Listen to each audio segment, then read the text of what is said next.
Hey everyone, Robert Ferringo with Doc Sports here with your free play video for Friday, September 27th. Be sure to check me out at www.docsports.com. That's www.docsports.com. I apologize for the raspiness of my voice. I'm still trying to kick this little bout of strep throat that I have been dealing with all week. Last night's NFL action certainly made me feel a little bit better though. We hit our 6-unit play on the Philadelphia Green Bay over. Loved the play. It was originally slated to be a 7-unit play, but Thursday morning when I woke up, the line was 45.5. By the time our picks went live at 6 p.m. Eastern time on Thursday, it was 47. So I felt like some of the value had been taken out of it. Lowered it to a 6-unit play. Still won easily. Again, it was one of my favorite plays of the weekend. All week on every channel, on every station, all people were talking about were A, what's wrong with Green Bay's offense, and B, how great the Green Bay defense was. So it's one of those things where when everybody's looking one way or going one way, you go the other. And we made it pay out last night with our 6-unit hit on the over.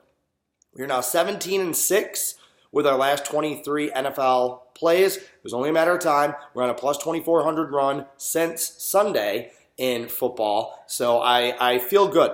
After a couple bad beats, I felt like some bad beats and some bad handicapping, frankly, in the opening weeks of the season. I feel like I'm in a good groove right now, and I'm excited about this weekend's card. College, not so much. I don't feel like there's a ton of value on the board Saturday, so I have a lot of lower rated plays, but I love the Sunday schedule in the NFL.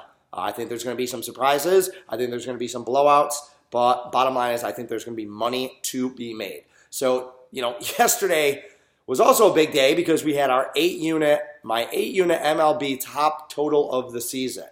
And in a completely anticlimactic move, it was no action. I had the Cleveland-Chicago White Sox game over. The White Sox decided to pull their starting pitcher and go with an opener. It's been kind of a frustrating trend. Now, the play lost. It was an 8-0 game. So we did lose the game. However, you can't really say that because if Dylan Cease had started for the White Sox, then maybe the Indians would have had a little bit better day. But it's been kind of a running theme.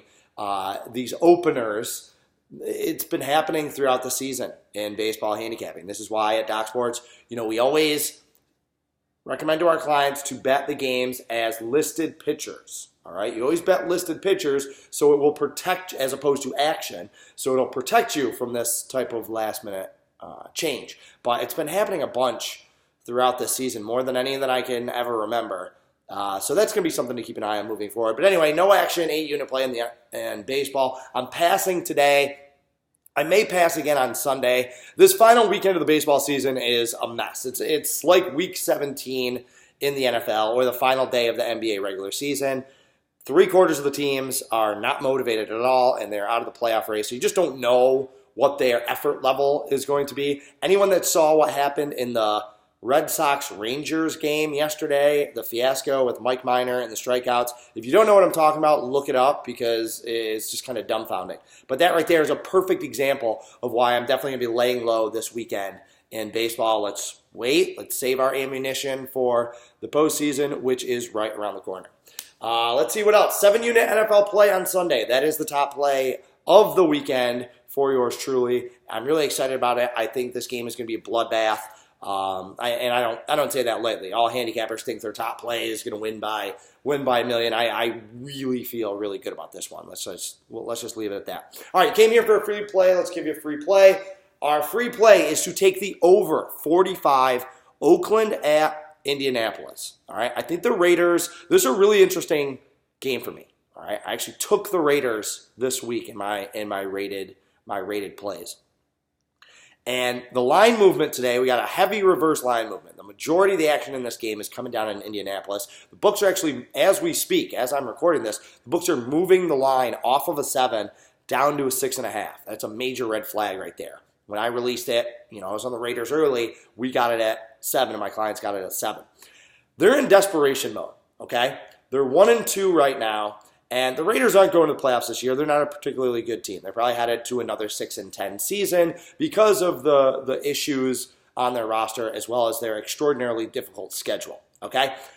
But they don't know that yet. They're still fighting. they're still battling hard, and this is a real desperation game for them in Indianapolis. The Colts, they're a little fat, dumb, and happy right now. They're 2-run. They're feeling good. They have been ruthlessly efficient on both sides of the ball. Coming off that big 27-24 win over Atlanta last week, I think that they are going to score over 20 points again this week. I also think that Oakland is due to hit over 20 points this week. They've been close. Some turnovers and some poor red zone production has really limited them. Their offensive yards per point is in a range where it's kind of an outlier, where it's going to regress back to the mean, and that's going to mean some points for them. Also, I think the Colts are going to be able to run it down the Raiders' throats. The Raiders' run defense is not particularly strong. They're not very good along the defensive line. So even if T.Y. Hilton is out, which he may be, check his status, I do believe that Indianapolis will just run the ball more, and they will run it extraordinarily effectively.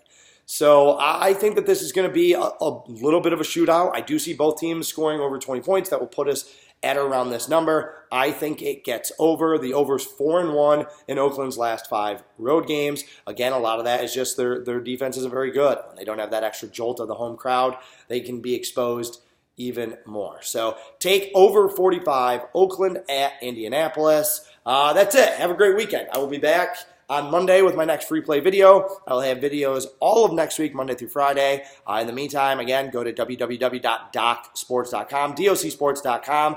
Have a great weekend. Carpe diem. Good luck.